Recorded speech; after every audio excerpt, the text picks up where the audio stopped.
this video, I challenged myself to make a Roblox game in one day, and I spent all of my Robux advertising it. Wish me luck. Alright guys, so the first thing we need to do is come up with an idea for what we want to make. And I think I have something pretty good in mind. So you've most likely heard of this game called Fall Guys. I'm not going to be making that, but I am going to be recreating one of the mini games in it called Hexagon. In this mini game, you run around and the floor beneath you disappears, and the last person to fall off the map is the winner.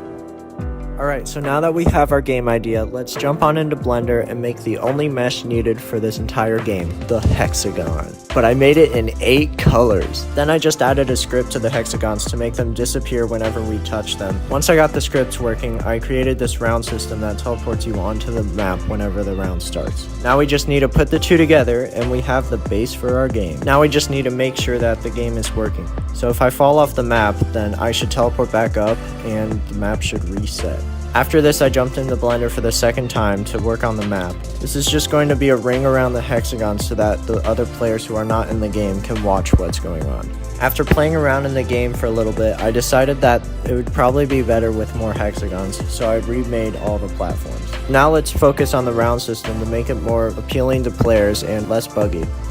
Now I modified the script for the round system so it detects when one person is left and declares them the winner of the game. We should see that when one person dies, the other players declare the winner of the round. But there's still one thing wrong.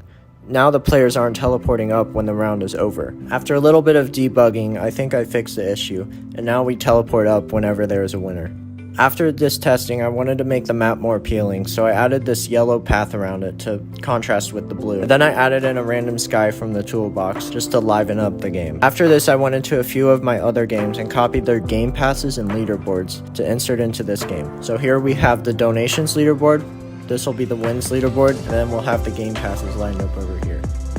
Now that we have the parts for the game passes in the game, I wanted to make a game pass icon for each trail.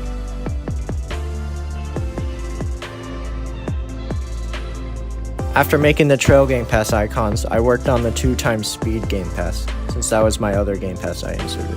Now we need to make sure the speed game pass works.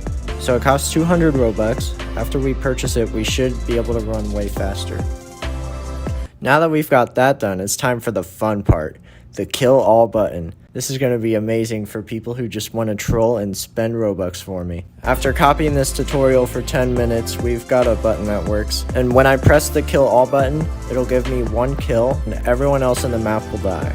Now it's time to publish the game and test it with my friends to see if there's any bugs. Alright, so I'm here in a match with my brother, and let's see who can win the round.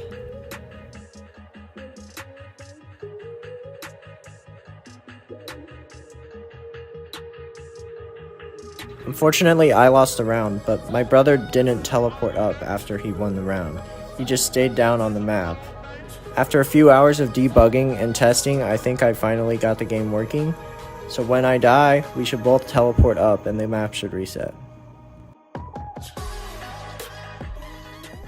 Alright, so now that the game itself is complete, we need to make a game icon and come up with a name for the game. So for the game icon, I just took a screenshot of the map and added a monkey on top of it because as a random dude once said, monkeys are cool. Then I titled the game Hexadrop instead of Hexagon. Now our game is looking beautiful and is ready for everybody to play. So I spent 900 Robux advertising the game, 300 Robux for 3 days. So I'll be back in 3 days to show you the results. 3 days later. Alright, so as you can see, people were actually playing the game and someone got 47 wins. Now, I honestly didn't expect people to play it that much, seeing how I only spent 900 Robux. And this wasn't really worth the 900 Robux, seeing how that's $10 for about 130 visits. But I'm still happy that people at least played the game. My overall goal is to get this game to pass 1,000 visits, so if you could please click the link in the description and go check out the game for me, that would be amazing. Hope you all enjoyed the video, and I'll see you in the next one.